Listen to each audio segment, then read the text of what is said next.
In 1895, the well-respected explorer, mountaineer, and author E.S. Ingraham returned to Mount Rainier with a companion to once again explore the crater that so fascinated him. While descending into the steam caves of the crater, Ingraham became aware of strange marks on the floor of the cave. They resembled scratches. In some places they were so profound that they looked as though there might have been a struggle or battle between two very angry creatures.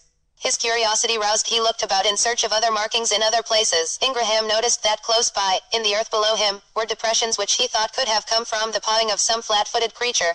As they descended lower into the cave, the frequency of the scratches increased, but their intensity did not follow suit. He became aware of an odd sensation as if his body had received a slight electrical charge and wondered if the same phenomena had befallen his companion. Not mentioning anything about his experience or his heightened sense of curiosity, he suggested to his companion that they return to their campsite. Ingraham had decided to return to the cave later that evening, alone.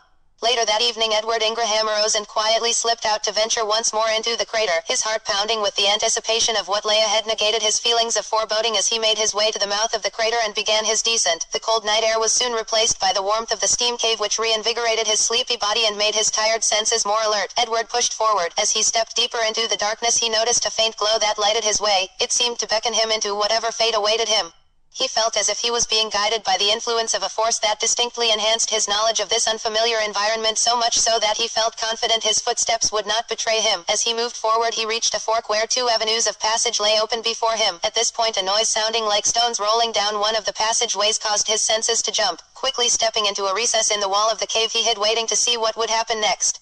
It wasn't long before the growing sound of something rolling, something crawling, alerted Ingraham while his body tensed in fearful expectation. Then, within a few feet of Ingraham, an unusual and grotesque creature tumbled into view. As Ingraham watched the still stumbling creature, he noticed the form of it. It was covered with hair but appeared more human than animal-like, and the crown of the head was pointed and bristled with hair sprouting outward in all directions. He also observed the hands and feet, discovering that the palms and soles were hard and calloused, each with long pointed nails that seemed to shine like polished steel. He realized that while this mysterious creature's form resembled that of a human being, there was no indication that it had been a human at any time in the past, and possibly that its line of descent may have been from a separate species.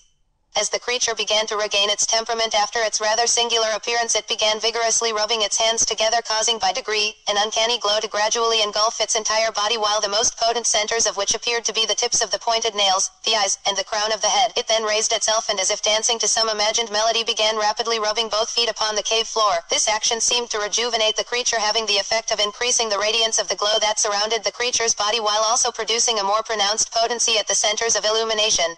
Really, Mr. Ham began to mimic the creature's movements, and as he did so, an odd feeling of fellowship fell upon him. It was at this time that Ingraham's unusual companion first noticed that he was not alone. His reaction to the presence of Ingraham was to repeat his former movements, and after having done so, to extend his fingers in Ingraham's direction, emitting flashing sparks of light that pulsed from the tips of his long pointed fingernails. Ingraham was amazed as he mimicked the movements the creature had made. His similar actions seemed to produce a like effect, but nowhere as powerful as that of the old man of the crater. It was like magic to him. He could see a point of light slowly but brightly forming atop the crown of the unusual creature's head. He felt the top of his own head, and he could feel his hair bristling upward, and then, as if to connect them together, an arch of light appeared between them, an eerie radiant force joining them, both Ingraham and this alien being, in complete communication. Two races otherwise unknown to each other were now afforded an opportunity to relate to each other. He did not know how, but for near 1 hour Ingraham received impressions within his mind. Impressions of strange tales of another race, the old man of the crater's race, living within the inner earth, of the customs and upheavals that changed the earth of long past, and of a catastrophe that befell the earth, destroying all save two, and how the two adapted to the new order of things and gave birth to a new race from which he had come. Ingraham called this race the Subranians.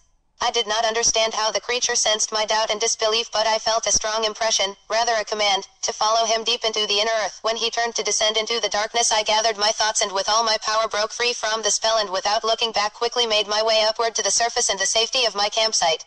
Bigfoot Resources.